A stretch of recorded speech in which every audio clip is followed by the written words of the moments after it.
सादगी पर उसकी मर जाने की हसरत दिल में है। बस नहीं चलता कि फिर खंजर कफ़े कातिल में है। आज हम दीवाने गालिब की गज़ल नंबर 157 पढ़ने की कोशिश करेंगे। बड़ी ही खूबसूरत लिरिकल और विटी गज़ल है ये।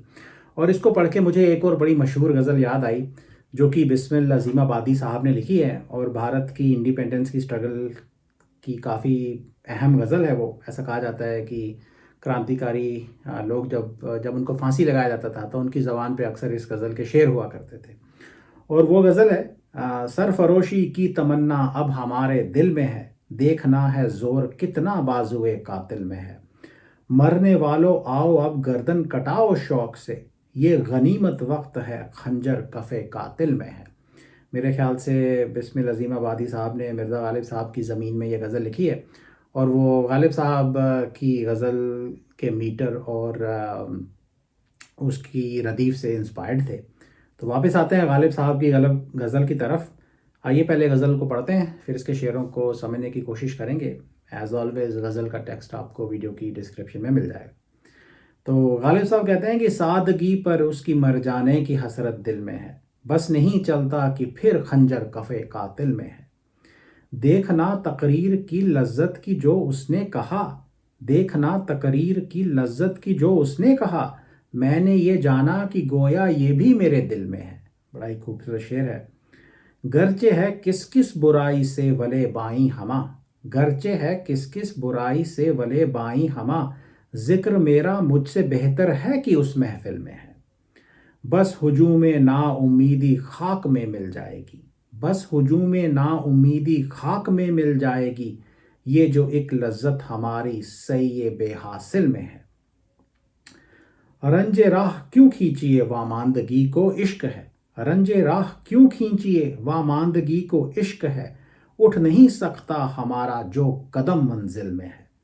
जलवा ज़ारे आतिशे दोज़ख हमारा दिल सही, जलवा ज़ारे आतिशे दोज़ख हमारा दिल सही, फितनाए शोरे क़यामत किसके आबो गिल में है दिले शोरीदाए गालिब तिलिस्मे पेचुताब, है दिले शोरीदाए गालिब तिलिस्मे पेचुताब, रहम कर अपनी तमन्ना पर कि किस मुश्किल में है। ये थी पूरी गज़ल।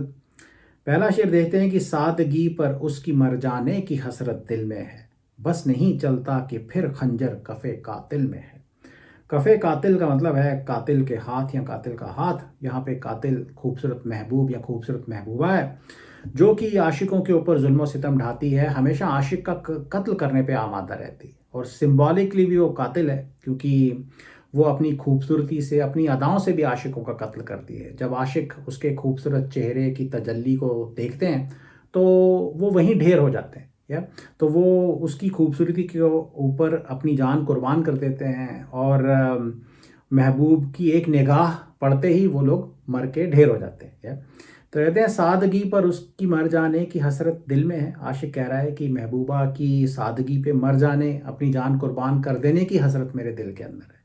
सादगी के अंदर दो तीन रंग हैं। एक तो ये कि वो महबूबा इतनी खूबसूरत है कि उसको सजने संवरने की ज़रूरत ही नहीं, तो वो सादा बन के रहती है, सादा लिबास पहनती है और बिना कुछ अपने आप को सजाए सवारे आशिक के सामने आती है। और आशिक कह रहा है कि उसके खूबसूरत सादा चेहरे को देख के मेरी जान निकल जाती है, ये और वो उसकी सादगी के ऊपर अपनी जान कुर्बान करना चाहता है। ये हसरत उसके दिल में है कि वो कह रहा है कि एक बार वो मेरे सामने आए या मेरी तरफ देख ले तो मैं वहीं मर जाऊंगा, या और उसकी एक निगाह के लिए मैं अपनी जान कुर्बान करने के लिए तैयार बैठा हूँ। और दूसरा सादगी का रंग ये है, आप जो लफ्ज़ सादा है, किसी नाइव इंसान को भी आप सादा कह सकते हैं। तो वो कह रहा है कि महबूबा इतनी सादा है और इतनी भोली है कि वो समझती है कि मेरा कत्ल करने के लिए उसको खंजर की ज़रूरत है। राइट, मैं तो वैसे ही मरने के लिए तैयार बैठा हूँ, उसको तो खंजर की ज़रूरत ही नहीं है, लेकिन वो इतनी सादा है, भोली है कि वो खंजर लेके आई है। उसको लगता है कि मेरा कत्ल करने के लिए खंजर की ज़रूरत तो उसको पड़ेगी। इस अंदाज में भी वो सादी है। और दूसरी लाइन में कहते हैं कि बस नहीं चलता कि फिर खंजर कफ़े कातिल में है। लफ्ज़ फिर आया है, शायद ये मंज़र पहले भी हो चुका है, ये पहले भी वो उसको मारने के लिए आ चुकी है। बस नहीं चलता कि फिर खंजर कफ़े कातिल में है। तो आशिक कह रहा है मेरा बस नहीं चलता क्योंकि मेरी कातिल महबूबा के हाथ में अब खंजर है, वो खंजर लेके मेरा कत्ल करने के लिए आई है। तो इस लाइन के अंदर भी कई रंग हैं। एक तो ये कि वो कहता है कि मेरा बस नहीं चलता, राइट, मेरी हसरत पूरी नहीं होती। पहली लाइन में उसने हसरत जताई थी कि खूबसूरत महबूबा की सादगी के ऊपर मैं अपनी जान कुर्बान कर दूं, मैं खुद ब खुद मर जाऊं, ये हसरत उसके दिल में थी। लेकिन वो तो खंजर लेके उसको मारने के लिए आ गई है, तो जो उसकी खुद ब खुद फना हो जाने की हसरत थी वो पूरी नहीं होगी। तो कहता है मेरा बस नहीं चल रहा, राइट। और दूसरा रंग ये कि कोई इंसान खंजर लेके आपका कत्ल करने के लिए आए तो फिर उसकी सादगी गायब हो जाएगी, राइट। आप उस इंसान को सादा नहीं कहेंगे, राइट। तो वो एक इनोसेंट सादा महबूबा नहीं रही, क्योंकि वो अपने हाथ में खंजर लेके कत्ल करने के लिए मुझे आई है। तो जिस सादगी के ऊपर आशिक अपनी जान कुर्बान करना चाहता था, वो सादगी अब नहीं रही, राइट। तो इस वजह से भी उसकी हसरत पूरी नहीं होगी और वो कह रहा है मेरा बस अब नहीं चलता, वो तो कत्ल करने के लिए खंजर लेके आ गई है, या? और उसको लग रहा है कि मेरे बस में कुछ नहीं है। लेकिन अब सिचुएशन का कंट्रोल जो है वो महबूबा के हाथ में है, हमेशा उसी के हाथ में होता है। तो इस अंदाज में वो कह रहा है कि मैं तो खुद अपने आप को मारने की तमन्ना रखता था, लेकिन अब मेरे बस में नहीं है, क्योंकि वो खंजर लेके मुझे मारने के लिए आ गई है। अच्छा, एक और इसके अंदर रंग ये हो सकता है कि आशिक हमेशा ये समझते हैं कि महबूब के हाथों कत्ल होना सबसे बड़ी मौत है, सबसे बेहतर, सबसे अच्छी मौत है उनके लिए। लेकिन उनकी बदकिस्मती ऐसी होती है कि उनको ये मौत भी नसीब नहीं होती, राइट। तो वो सादगी पे जान कुर्बान करना चाहता था, लेकिन महबूबा खंजर लेके आ गई है। अब क्या पता वो खंजर से उसका कत्ल करे भी या नहीं, राइट। तो ही इज़ डाउटफुल, राइट। अब उसको उसके बस में बात नहीं रही, वो महबूबा उसका कत्ल करे या ना करे, ये महबूबा की मर्जी है। तो ऐसा भी हो सकता है कि बेचारे को महबूब के हाथों मौत ही नसीब ना हो, ना वो सादा रही और ना उसकी सादगी पे वो जान कुर्बान कर सकता है। और ऐसा भी हो सकता है कि वो खंजर से भी उसको ना मारे, तो बेचारे की हसरत पूरी ही ना हो महबूब के हाथों कत्ल होने की, या? तो ये रंग भी इसके अंदर हो सकता है। और बड़ा खूबसूरत सर्कुलर लॉजिक है।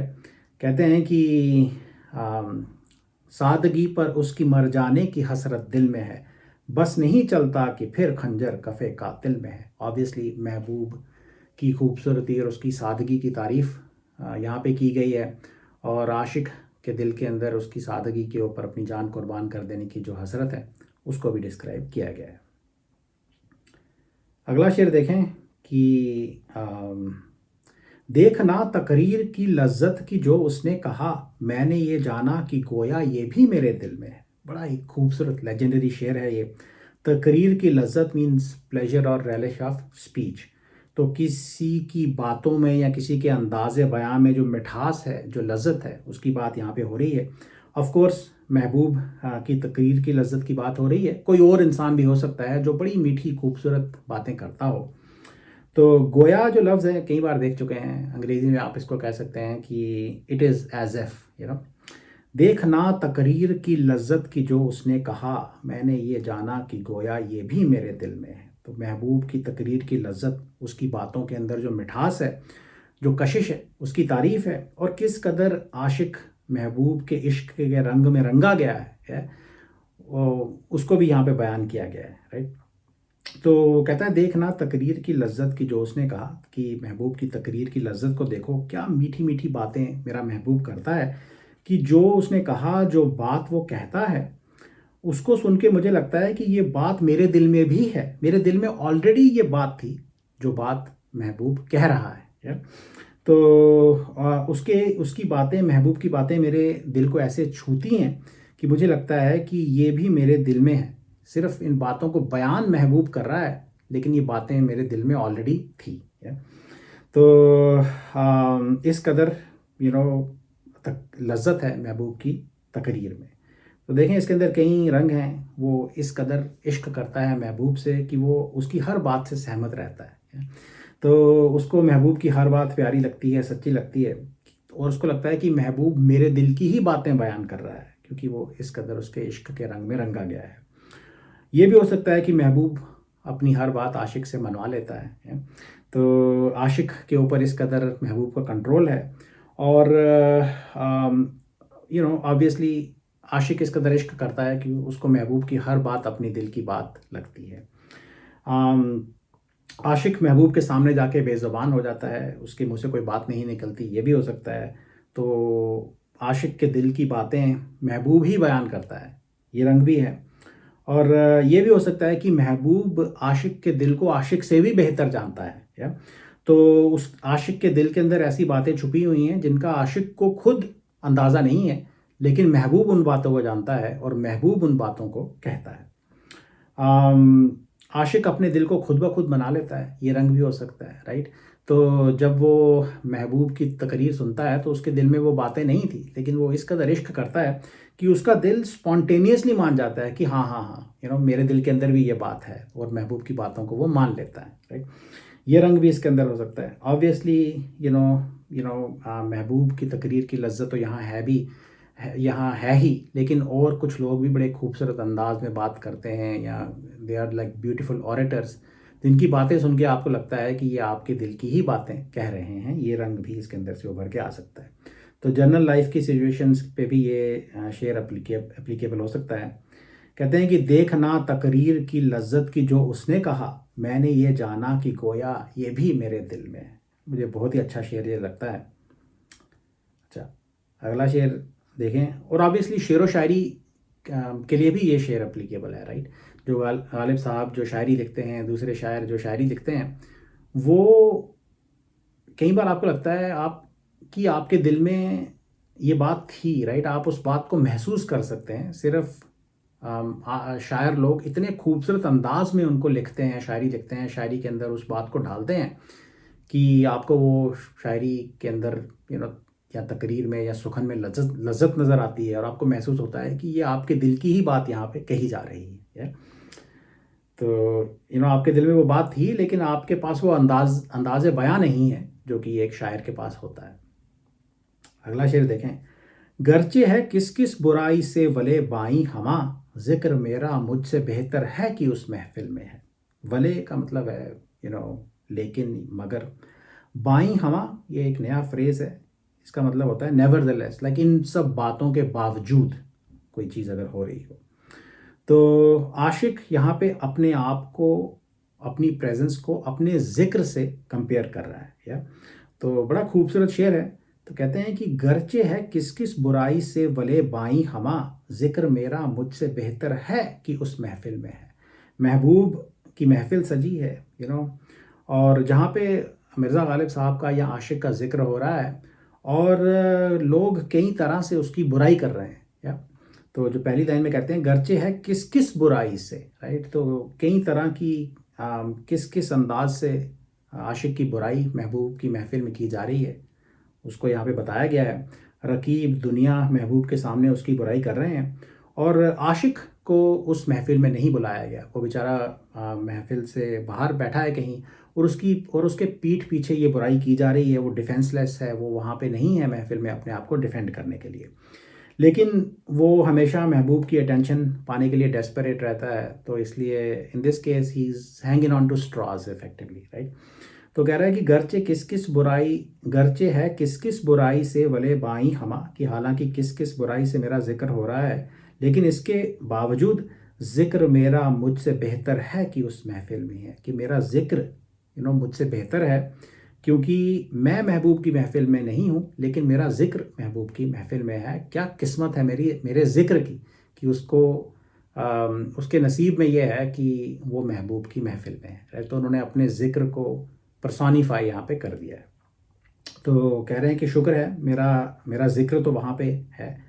तो हाजिर जवाबी का, विट का, सरकाज़म का रंग है। उसको पता चला है कि उसकी बुराई हो रही है, और वो इस मुश्किल सिचुएशन में किसी तरह का ह्यूमर ढूंढने की कोशिश कर रहा है, और वो कह रहा है कि मुझसे तो मेरा जिक्र बेहतर है, राइट। हालांकि वो जिक्र बुराई करने की सेंस में ही हो रहा है। और दूसरा रंग ये एक बेबसी का रंग हो सकता है, कि वो अपने आप को डिफेंड करने के लिए भी वहाँ मौजूद नहीं है।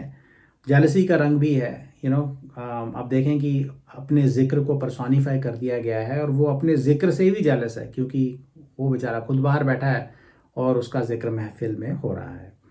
और एक रंग ये भी है कि इतने जुल्म सहकर, इतनी ह्यूमिलिएशन सहकर भी उसकी इश्क की शिद्दत में कमी नहीं आई है। तो वो फिर भी शुक्र मना रहा है कि अगर मैं महफिल में नहीं हूँ तो कम से कम मेरा जिक्र तो महफिल में है। और ऑब्वियसली महबूबा के जुल्मो सितम और रकीबों के जुल्मो सितम, ज़माने के जुल्मो सितम का रंग तो इसके अंदर है ही।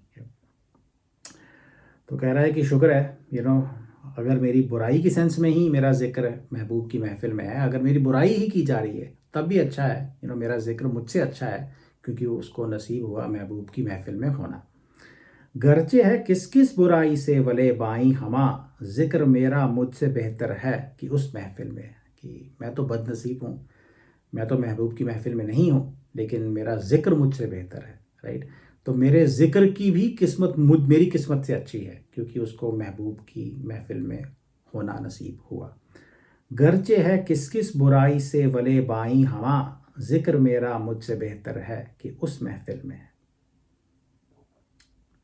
बस हुजूम ना उम्मीदी खाक में मिल जाएगी, बस हुजूम ना उम्मीदी खाक में मिल जाएगी, ये जो एक लज्जत हमारी सही ये बेहासिल में है। हुजूम ना उम्मीदी का मतलब है ना उम्मीदी, होपलेसनेस की भीड़, या ना उम्मीदी का अटैक भी हो सकता है। इफेक्टिवली बेहद ना उम्मीदी। सही कहते हैं किसी तरह की कोशिश को, एफर्ट को। सही ये बेहासिल का मतलब है नाकाम कोशिश, लाइक फ्रूटलेस एफर्ट। तो गालिब साहब कि यहाँ आशिक की किस्मत में लिखा है कि उसको कभी कामयाबी हासिल नहीं होती, उसको इश्क में कामयाबी नहीं मिलती, महबूब का प्यार नहीं मिलता, रोज़गार के काम में भी उसको शायद कामयाबी नहीं मिलती, लेकिन वो कोशिश करता रहता है, राइट। कि उसकी फितरत में ये है कि वो नाकाम होने के बावजूद कोशिश करता रहता है। तो महबूब के सामने इल्तिजा करता रहता है, महबूब को रो रो के अपना दुख सुनाता रहता है। कुछ हासिल उसको नहीं होता, लेकिन यही उसका काम है, राइट। तो वो दीवारों पे सर पटकता है, वहशी बन के सहरा में घूमता है, राइट। यही उसकी फितरत में है। और इसी काम को करते करते, इसी तरह कोशिश करते करते वो अपने आप को फना भी कर लेता है, लेकिन उसकी फितरत में है कि वो इस नाकामी के बावजूद वो कोशिश करता रहे। क्यों वो कोशिश करता है? दूसरी लाइन में कहते हैं कि ये जो एक लज्जत हमारी सही ये बेहासिल में है, राइट। उसको लज्जत मिलती है, नाकाम कोशिश में उसको एक लज्जत मिलती है, उसको मज़ा आता है, राइट। तो यही उसकी फितरत है और वो करता रहता है इस काम को। और कहता है कि बस हुजूम ना उम्मीदी खाक में मिल जाएगी, ये जो एक लज्जत हमारी सही ये बेहासिल में है। तो इसके अंदर दो रंग हैं। एक तो ये कि मेरे को सही ये बेहासिल इस फ्रूटलेस एफर्ट में, इस नाकाम कोशिश में इस कदर लज्जत मिलती है कि ये जो नाउम्मीदी का हजूम, ये जो बेहद नाउम्मीदी मेरी तरफ आ रही है, मेरी किस्मत में लिखी है, ये भी उसके सामने खाक में मिल जाएगी, या ये भी मिट जाएगी उसके सामने। मुझे इस कदर लज्जत मिलती है नाकाम कोशिश में कि मैं ये कोशिश करता रहूँगा, चाहे कितनी भी नाउम्मीदी मेरी राह में आए, वो इस लज्जत के सामने खाक में मिल जाएगी। तो मैं ये नाकाम कोशिश जारी रखूँगा। और दूसरा रंग ये कि शायद वो जो नाउम्मीदी, हजूम नाउम्मीदी आ रहा है, उसको कह रहा है कि बस कर, लाइक बैक ऑफ प्लीज़, या तो शायद मांग रहा है, इल्तिजा कर रहा है, या फिर धमकी दे रहा है। ये भी हो सकता है कि बस कर, आगे मत बढ़, नहीं तो जो एक सही बेहासिल की लज्जत मेरी ज़िंदगी में है, मेरे दिल में बाकी रह गई है, वो भी खाक में मिल जाएगी। या कि अगर मेरी बेहद नाउम्मीदी मेरी ज़िंदगी में आ गई तो फिर ये जो नाकाम कोशिश की लज्जत मेरी ज़िंदगी में है, जो मुझे ज़िंदा रखती है, वो भी मेरी ज़िंदगी से ख़त्म हो जाएगी। इसीलिए वो इस हजूम नाउम्मीदी को कह रहा है कि बैक ऑफ, राइट, बस कर। या तो जो ज़िंदगी के अंदर थोड़ी बहुत लज्जत बाकी है सही है बेहासिल में, वो भी मेरी ज़िंदगी से चले जाएगी और फिर मैं मर जाऊंगा, राइट। यही मैं ज़िंदा ही इस वजह से हूँ क्योंकि मैं अपनी नाकाम कोशिश जारी रखता हूँ। और ऐसी कोशिश करते करते, दर्द सहते सहते अपने आप को फना कर लेना, उसके लिए सबसे बेहतर मौत है। और इसी राह पे वो चलता रहेगा। तो शेर है कि बस हुजूम ना उम्मीदी खाक में मिल जाएगी। तो बस हुजूम ना उम्मीदी कि बस कर, राइट, ये रंग है। और दूसरा ये कि ना उम्मीदी आए तो आए, वो भी मेरी नाकाम कोशिश की लज्जत के सामने खाक में मिल जाएगी। बस हुजूम नाउमीदी खाक में मिल जाएगी, ये जो एक लज्जत हमारी से ये बेहासिल में है। तो ग्रामेटिकली या तो हुजूम नाउमीदी खाक में मिल जाएगी या फिर से ये बेहासिल की लज्जत खाक में मिल जाएगी। ये दोनों पॉसिबिलिटीज़ इस शेर में पैदा होती। ओवरऑल जिस्ट इसका ये है कि आशिक की फितरत है नाकाम कोशिश करते रहना। अगला शेर देखते हैं कि रंजे राह क्यों खींचिए वामांदगी को इश्क है, उठ नहीं सकता हमारा जो कदम मंजिल में है। रंजे राह रास्ते का दुख दर्द, वामांदगी ऐसी स्टेट को कहते हैं कि जब आप हमेशा पीछे रह जाते हैं, तो सफ़र में आप हमेशा पीछे रह जा रहे हैं थकावट की वजह से या किसी और वजह से। वामांदगी को इश्क है, इसका मतलब ये हो सकता है कि वामांदगी को हमसे इश्क हो गया है या फिर वामांदगी की तारीफ़ की जा रही है। इश्क है ये एक ईडियम की सेंस में भी इस्तेमाल किया जाता है, वाह वाह वामांदगी के क्या कहने। तो कहते हैं कि रंजे राह क्यों खींचिए वामांदगी को इश्क है, उठ नहीं सकता हमारा जो कदम मंजिल में है।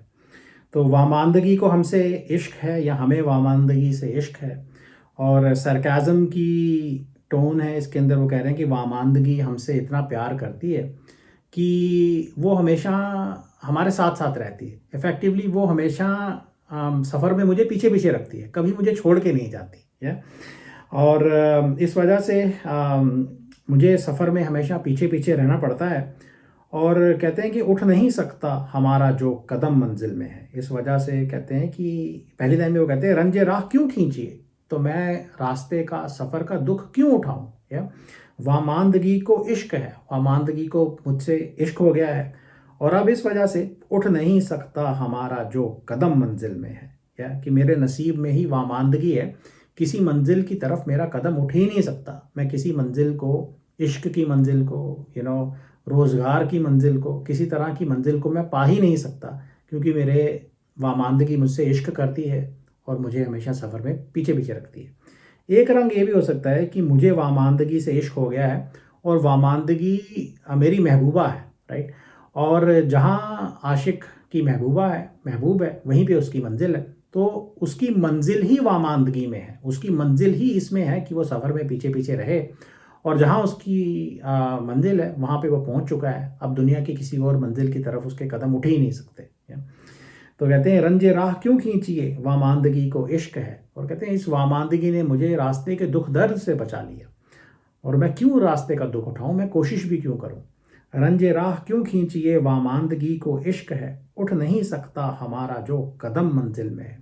और दूसरा रंग जैसे मैंने कहा वामांदगी की तारीफ करने का है, तो ये भी हो सकता है कि वाह वाह, देखो किस कदर वामांदगी मेरे दिल पे, मेरे शरीर पे, मेरी किस्मत पे किस कदर वामांदगी छाई हुई है और अब मेरा कदम दुनिया की किसी और मंजिल की तरफ तो उठ ही नहीं सकता। या इस कदर वामांदगी मेरे नसीब में लिख दी गई है और इस वामांदगी की वजह से मैं रंजे राह क्यों खींचूं, कि मैं रास्ते का दुख क्यों उठाऊं जब मेरे नसीब में वामांदगी ही है, सफ़र में पीछे रह जाना ही लिखा है। और सरकास्टिकली वो कह रहे हैं कि इस वजह से मैं रास्ते के दुख दर्द से भी बच गया हूँ। तो नेगेटिव सिचुएशन के अंदर उन्होंने ह्यूमर तलाश करने की, सरकाज़म तलाश करने की कोशिश की है, या नेगेटिव सिचुएशन को उन्होंने एक बड़ी सरकास्टिकली बयान किया है। रंजे राह क्यों खींचिए वामांदगी को इश्क है, उठ नहीं सकता हमारा जो कदम मंजिल में है। अगला शेर देखें कि जलवाज़ार आतिशे दोज़ख हमारा दिल सही, फितनाए शोरे क़यामत किसके आबो गिल में है। जलवाज़ार आतिश दोज़ख, दोज़ख की, जहन्नम की, हेल की आग का जलवा, ये मेटाफर है आशिक के दिल में लगी हुई आग का। उसके दिल में इश्क की, पैशन की, इमोशंस की आग लगी हुई है। फितनाए शोरे क़यामत, क़यामत के शोर का फितना, क़यामत के दिन जो उथल पुथल होगी, जो शोर मचेगा, उसका फितना, उसकी शरारत, ये एक मेटाफर है महबूब की खूबसूरती के लिए। तो महबूब की खूबसूरती आशिकों को क़यामत के जैसे नज़र आती है, इस कदर वो आशिकों के दिलों के ऊपर असर करती है। आबो गिल कहेंगे पानी और मिट्टी को, इफ़ेक्टिवली ह्यूमन फॉर्म या ह्यूमन फ्रेम जिसको कहा जाता है कि वो मिट्टी और पानी से बना हुआ है, उसके लिए ये एक मेटाफर है। जलवाज़ार आतिश दोज़ख हमारा दिल सही, फितना शोर क़यामत किसके आबो गिल में। यहाँ पे टोन से ऐसा लगता है कि महबूब और आशिक के बीच में कुछ तकरार हो रही है, और कुछ छेड़छाड़ चल रही है। तो शायद महबूब ने आशिक को कहा है कि तेरे दिल के अंदर तो दोज़ख की आग लगी हुई है। इफेक्टिवली वो कह रहा है कि तू अपने इमोशंस पे कंट्रोल नहीं पा रहा है। शायद आशिक वहशी हुआ जा रहा है इश्क में, और महबूबा या महबूब उसको कह रही है कि तू तो अपना आप खो दे रहा है, तू अपने इमोशंस की गर्मी में अपने आप को संभाल नहीं पा रहा। तो आशिक कहता है कि जलवा ज़ारे आतिश दोज़ख हमारा दिल सही। कहता है कि ठीक है, मैं मानता हूँ ये बात सही है कि मेरे दिल में दोज़ख की आग बसी हुई है, लेकिन तू भी कम नहीं है। महबूबा को कह रहा है कि तू भी कम नहीं है। तो वो एक सरकास्टिक सवाल पूछ रहा है। तो कहता है फिर ये बता, फितना ए शोरे क़यामत किसके आबोगिल में है? कि किसकी मिट्टी और बनावट में क़यामत बसी हुई है? क़यामत के शोर का फितना किसकी मिट्टी में बसा हुआ है, किसकी बनावट में बसा हुआ है? तो ये रिटोरिकल क्वेश्चन है। इफ़ेक्टिवली वो ये कह रहा है कि अगर मेरे दिल में दोज़ख की आग है तो तू भी कम नहीं है, तू भी क़यामत के फितने से बनाई गई है। तो महबूब के की खूबसूरती की तारीफ़ भी आशिक कर गया है, और साथ साथ में ये भी कहने की कोशिश कर रहा है कि तेरी खूबसूरती का जलवा है जिसने मेरी दिल के अंदर दोज़ख की आग पैदा की है। तो मेरे दिल के अंदर जो ये इमोशंस की आग, इश्क की आग जो भड़क रही है, इसका वजह इसको पैदा किया है तेरी क़यामत जैसी खूबसूरती ने, है। तो ये रंग भी इसके अंदर है। तो कहते हैं कि जलवा ज़ारे आतिश दोज़ख हमारा दिल सही, फितनाए शोरे क़यामत किसके आबोगिल में है। तो रिटोरिकल क्वेश्चन पूछ रहे हैं कि भाई ठीक है, मेरे दिल के अंदर अगर आग जली हुई है तो क़यामत की खूबसूरती किसकी बनावट में है। अच्छा, अगला शेर देखें, आखिरी शेर है दिले शोरीदाए गालिब तिलिस्मे पेचो ताब, रहम कर अपनी तमन्ना पर कि किस मुश्किल में है। या दूसरी जगहों पे हम ये एक्सप्रेशन देख चुके हैं गालिब साहब की शायरी में, तमन्ना का निकलना या तमन्ना का निकलना, हसरत का निकलना। इसका मतलब ये है कि आपकी तमन्ना पूरी हो गई है। तो इसको ध्यान में रखें। दिले शोरीदाए गालिब, गालिब का परेशान, डिस्टर्ब्ड, पागल दिल। पेचो ताब, परेशानी, कशमकश, एजिटेशन को कहते हैं। तिलिस्म कहते हैं जादू को, इंचेंटमेंट को। तिलिस्म पेचो ताब का मतलब होगा परेशानी की कशमकश का तिलिस्म या जादू। या तो आशिक के दिल के अंदर एक जादुई दुनिया गालिब साहब ने बसा दी है, some sort of a fantasy world of agitation. तो आप इमेजिन करें जैसे एलिस इन वंडरलैंड की स्टोरी के अंदर एक जादुई दुनिया होती है जिसके अंदर इंसान फंस के रह सकता है, राइट। उस तरह का तिलिस्म, पेचो ताब का एक तिलिस्म मिर्ज़ा गालिब साहब के दिल में चल रहा है या बसा हुआ है।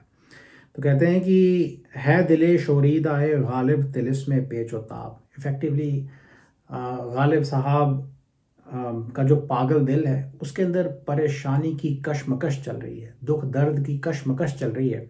और इमेजिनेशन देखें गालिब साहब की, उसको तिलिस्म बताया है, राइट। उसको एक जादुई दुनिया से कंपेयर किया गया है। और महबूब से वो कह रहे हैं कि रहम कर अपनी तमन्ना पर कि किस मुश्किल में है। अपनी तमन्ना का यहाँ पे मतलब दो रंग हैं इसके अंदर। एक तो ये अपनी तमन्ना का मतलब यह है कि महबूबा या महबूब की तमन्ना, उसको पाने की तमन्ना, लेकिन वो तमन्ना पैदा किसने की है? वो महबूब ने ही आशिक के दिल में वो तमन्ना पैदा की है। तो कह रहे हैं कि रहम कर अपनी तमन्ना पर कि किस मुश्किल में है। तो महबूब की तमन्ना आशिक के दिल के अंदर जो तिलिस्म है, जो जादुई दुनिया है, उसके अंदर आके फंस गई है। वो तमन्ना निकल नहीं रही, वो तमन्ना पूरी नहीं हो रही। तो वो आशिक महबूब से ये इल्तिजा कर रहा है कि अपनी तमन्ना पर रहम कर। वो कह रहा है कि तेरी तमन्ना मेरी दिल में आके मुश्किल में फंस गई है। ऐसा ना हो कि ये तमन्ना यहीं फंसी रह जाए, इसी जादुई दुनिया में फंसी रह जाए और यहीं ख़त्म हो जाए। देखिए क्या खूबसूरत वर्ड प्ले है इसके अंदर, राइट। तो वो महबूब को कह रहा है कि अपनी तमन्ना को यहाँ से निकाल, रहम कर, मेरे दिल के तिलिस्म में से, परेशानी के तिलिस्म में से अपनी तमन्ना को निकाल। इफ़ेक्टिव लोग कह रहा है कि मेरी तमन्ना को पूरा कर, राइट। तो मैं तुझसे इश्क करने की, तुझसे विसाल करने की तमन्ना रखता हूँ। इस तमन्ना को मेरे दिल के अंदर मरने मत दे, या मेरी तमन्ना को पूरा कर। है दिले शोरीदाए गालिब तिलिस्म पेचो ताब, रहम कर अपनी तमन्ना पर कि किस मुश्किल में है। वो अपनी तमन्ना के ऊपर रहम करने के लिए महबूब को कह रहा है, लेकिन मकसद वो अपना पाना चाहता है, राइट। गालिब साहब आशिक अपना मकसद पाना चाहता है अगर महबूब तमन्ना को दिल में से निकाल लेगा तो उसका मतलब यह है कि आशिक की तमन्ना निकल जाएगी, आशिक की हसरत पूरी हो जाएगी, उसको महबूब का इश्क मिल जाएगा। तो ये तमन्ना का निकलना हम दूसरी जगह भी देख चुके हैं। बहुत निकले मेरे अरमान लेकिन फिर भी कम निकले, उसी तरह का रंग इस शेर के अंदर भी है। तो कहते हैं कि है दिले शोरीद आए गालिब तिलिस्मे पेच व ताब, रहम कर अपनी तमन्ना पर कि किस मुश्किल में है। तो ये तो थी पूरी ghazal. I hope it made sense. Thank you.